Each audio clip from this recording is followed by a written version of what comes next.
Chronicles of English Summers. And the funny thing is that we're now in 1999. I've come back to England, a little older maybe, a little wiser maybe, but it was a cold summer. My memories of that 99 World Cup, it was cold. India played South Africa at home and we were shivering, and then India went to Leicester.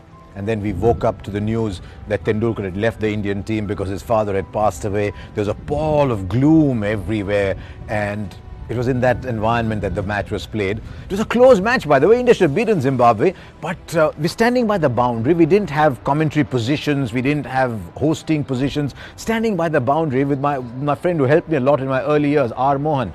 And we got the feeling that Sadgopan Ramesh, once he got to his 50, was playing too many shots. And there we are, like cheering at a college match, saying, "Hey, Ramesh, don't get out, don't get out." And he couldn't hear us because of the noise. So I called R. Mohan and I said, "Can you shout in Tamil?"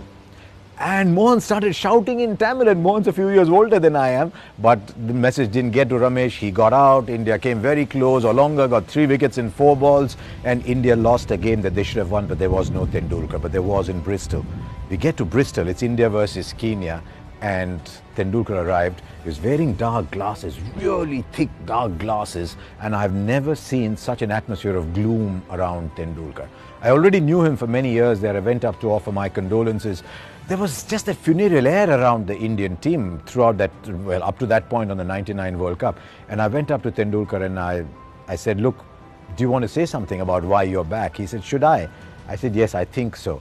And so we got a group of people here, and Tendulkar explained that his family had literally put him on the plane and sent him back, saying that is the only way you will recover from your bereavement.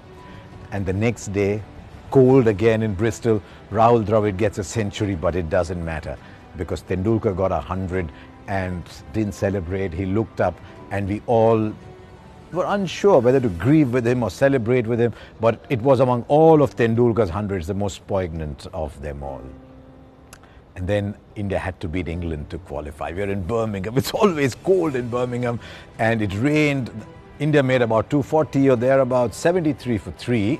And the game is called off. We all have to come back the next day. In those days, you restarted a one-day international the next morning.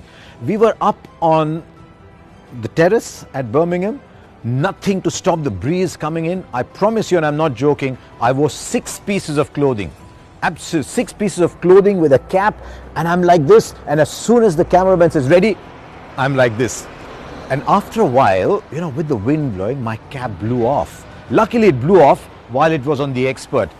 And our producer rather, actually crept in under the camera, gave me a cap. We had identical caps. I quickly put it on and they cut back to me, the things we do in live television.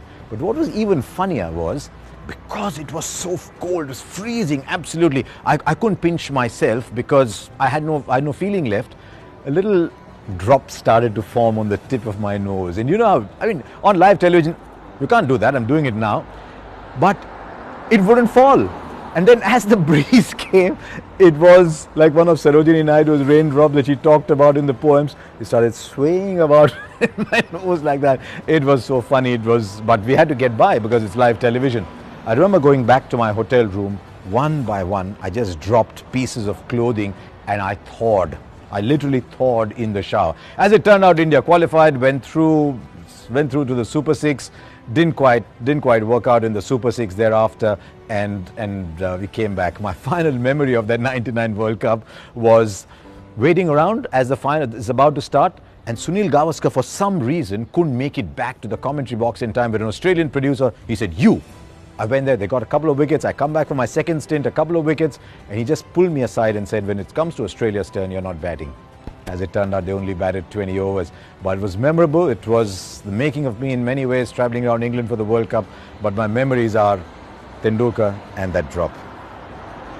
It was a cold, cold English summer.